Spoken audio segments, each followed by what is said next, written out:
UP और उत्तराखंड की खबरों के लिए एबीपी गंगा को सब्सक्राइब करें और बेल आइकन दबाएं। बुलंदशहर की बात करते हैं, जहां पर दर्जन भर घरों में बड़ी बड़ी दरारें आने से लोग दहशत में हैं। यहां किसी भी समय बड़ा हादसा हो सकता है। आखिर क्या है ऐसी वजह, इस रिपोर्ट में देखिए।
निर्माण कार्य के बाद ही उनके घरों में ये बड़ी बड़ी दरारें आ गई हैं।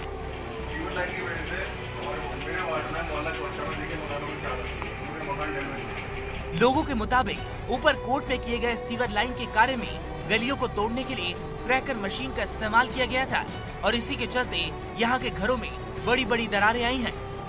अब यहाँ का परिवार मौत के साए में जीने को मजबूर है।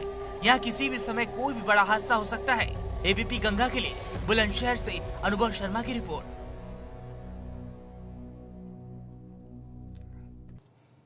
और अब बात आजमगढ़ की, जहां पर माफिया मुख्तार अंसारी के खिलाफ गैंगस्टर एक्ट के तहत एफआईआर दर्ज की गई। मुख्तार अंसारी समेत 7 अन्य गुर्गों के खिलाफ तरवा थाने में एफआईआर दर्ज की गई है।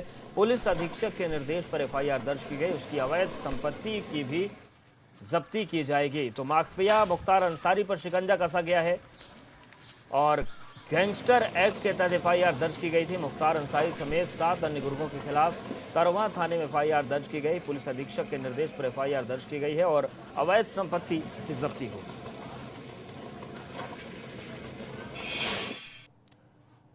कानपुर में चकेरी पुलिस का हुक्का बार पर छापा पड़ा है। लाल बंगला के कैफे हुक्का पर छापा मारा गया। संचालक समेत 5 युवक गिरफ्तार किए गए।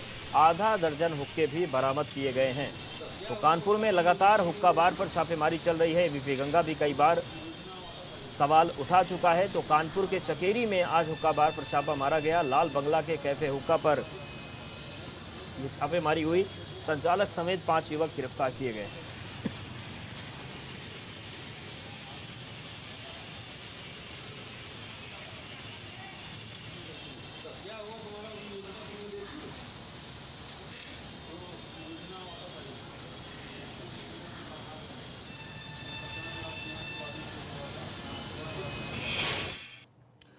हाथरस प्रकरण में परिवार को सुरक्षा दी गई है। पीड़ित परिवार के घर सीसीटीवी कैमरे लगाए गए और घर के अंदर और बाहर सीसीटीवी कैमरे लगा दिए गए हैं। मेन एंट्रेंस पर चेकिंग के बाद ही एंट्री मिलेगी। घर के बाहर एक मेटल डिटेक्टर भी लगाया गया है। भारी संख्या में पुलिस कर्मियों की तैनाती यहां पर कर दी गई है।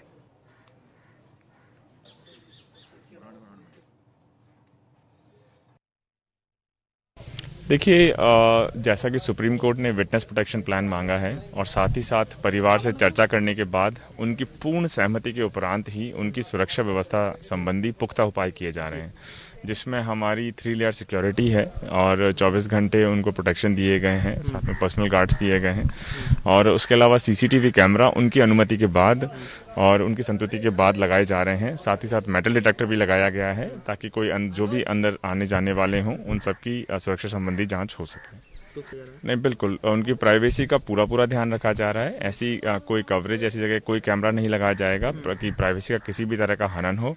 और जो भी पॉइंट्स हैं, कैमरा उनकी अनुमति के बाद ही, उनकी परमिशन के बाद ही वो कैमरे लगाए जाएंगे। लगाने के बाद उनको दिखाया भी जाएगा कि देखिए इस कैमरे में इतना दिखाई दे रहा है, अगर आपको इसमें कोई भी आपत्ति है तो हम बता सकते हैं, ताकि उसको फिर हम दूसरी जगह लगवा सकें। हाथरस कांड पर सीएम योगी ने बयान दिया है कि देश प्रदेश के खिलाफ साजिश हो रही है, लेकिन साजिश करने वाले यूपी में कामयाब नहीं होंगे। मजबूती के साथ एक एक कार्य जनता जनार्दन को समर्पित कर रही हो, वहां पर ये लोग षड्यंत्र कर रहे हो। आपने देखा होगा कोरोना कालखंड में इनमें से एक भी चेहरा जनता के बीच में नहीं था, गरीब के बीच में नहीं था। ये सब चेहरे लॉकडाउन के दौरान अपने अपने घरों में अपनी जान बचाने के लिए मुंह छुपाए बैठे थे, लेकिन षड्यंत्र करने के लिए जैसे ही अनलॉक की कार्रवाई हुई, इनके षड्यंत्र प्रारंभ हो गए और उनके षड्यंत्रों के माध्यम से गरीब की योजना, गरीब के लिए आने वाली योजना को कैसे चट करना है, जब उसमें इनको अवसर नहीं मिला तो उन्होंने अपने षड्यंत्र का जाल का विस्तार ऐसे कर दिया कि गरीब के जीवन के साथ ही खिलवाड़ करना प्रारंभ कर दिया। और एक लगातार चल रहा है। लेकिन याद रखना, उत्तर प्रदेश और देश आज जिस स्थिति में है, सबको सुरक्षा और सबको सम्मान देने के इस अभियान को हम मजबूती के साथ आगे लेकर के चलेंगे। किसी की साजिश को सफल नहीं होने देंगे। किसी गरीब के भविष्य के साथ खिलवाड़ करने की इजाजत किसी को नहीं देंगे। और गाजीपुर में आज 9 सूत्री मांगों को लेकर समाजवादी पार्टी के कार्यकर्ता सड़कों पर उतरे। कार्यकर्ताओं ने डीएमएसपी कार्यालय के पास घंटों तक सड़क जाम रखा।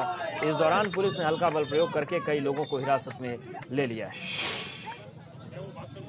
तो गाजीपुर में प्रदर्शन हुआ। 9 सूत्री मांगों को लेकर समाजवादी पार्टी के कार्यकर्ता सड़कों पर उतरे थे। कार्यकर्ताओं ने डीएमएसपी कार्यालय के पास घंटों तक सड़क जाम करके रखा। इसके बाद पुलिस ने हल्का बल प्रयोग भी किया और लोगों को हिरासत में लिया गया।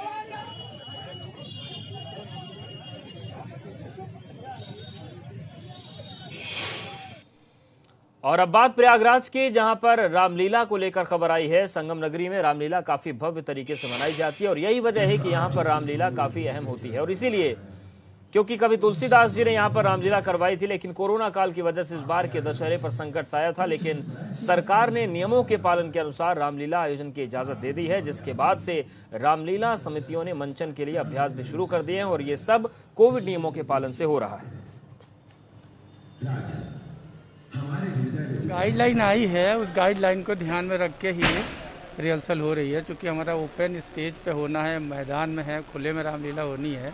फिर भी रिहर्सल के दौरान जो है आर्टिस्टों को सैनिटाइज करना, फिर मास्क लगाना, फिर उनका टेम्परेचर नापना, ये सब करके ही हम अपने हॉल में सबको प्रवेश देते हैं।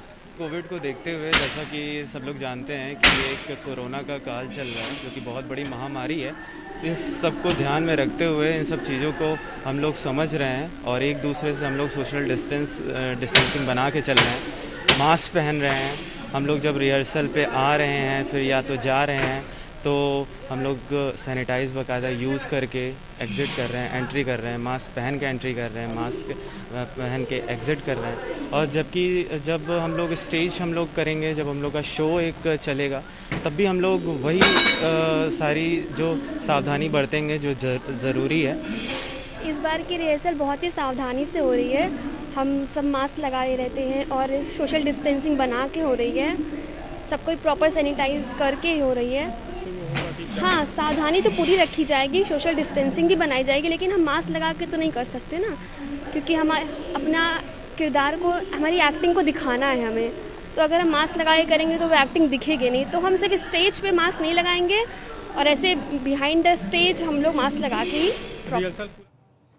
और बात जालौन की, जहां पर तालाब में मगरमच्छ मिलने से हड़कंप मच गया। मामला एड थाना क्षेत्र के एगोई कला का है। ग्रामीणों की सूचना पर वन विभाग ने मगरमच्छ का रेस्क्यू कर उसे बेतवा नदी में छोड़ दिया है। तो ये जालौन की तस्वीर हम आपको दिखा रहे हैं, जहां पर एक तालाब में मगरमच्छ की सूचना मिली, उसके बाद हड़कंप मच गया। वन विभाग की टीम मौके पर पहुंची और इसका रेस्क्यू करके इसको बेतवा नदी में छोड़ा गया।